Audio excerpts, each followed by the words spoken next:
अकबर बीरबल की कहानी जोरू का गुलाम कहानी हिंदी में पावर्ड बाय डबवर्स। इस पर बीरबल भी अपनी बात मनवाने पर अड़ गए। उन्होंने राजा से कहा कि वो अपनी बात को सिद्ध कर सकते हैं, पर इसके लिए राजा को प्रजा के बीच एक ऑर्डर जारी करवाना होगा।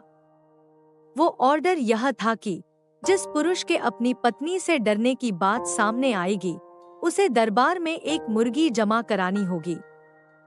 राजा बीरबल इस बात पर तैयार हो गए। अगले दिन प्रजा के बीच एक आदेश जारी किया गया कि अगर कोई पुरुष अपनी पत्नी से डरता है तो उसे दरबार में आकर बीरबल के पास एक मुर्गी जमा करवानी होगी।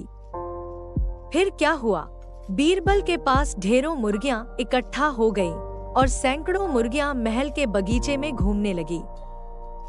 अब बीरबल राजा के पास पहुंचा और बोला, महाराज, महल में इतनी मुर्गियां इकट्ठी हो गई हैं कि आप एक मुर्गा खाना खोल सकते हैं, इसलिए अब आप इस आदेश को वापस ले सकते हैं। पर महाराज ने इस बात को गंभीरता से नहीं लिया और महल में मुर्गों की संख्या धीरे धीरे और भी ज्यादा बढ़ने लगी।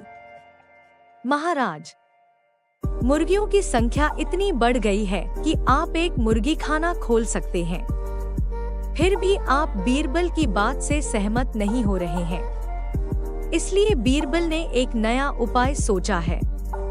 वह पड़ोस के राज्य में एक बहुत ही खूबसूरत राजकुमारी रहती है।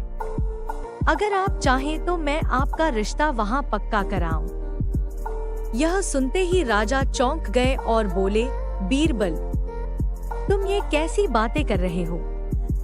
महल में पहले से ही 2 महारानियां हैं। अगर उन्हें इस बात का अंदाजा भी लग गया तो मेरी खैर नहीं होगी। बीरबल ने तपाक मारते हुए जवाब दिया, चलिए महाराज, आप भी मेरे पास 2 मुर्गियां जमा करवा दीजिए। राजा ने बीरबल का ऐसा जवाब सुनकर शर्मिंदा होकर अपना आदेश वापस ले लिया। कहानी से सीख।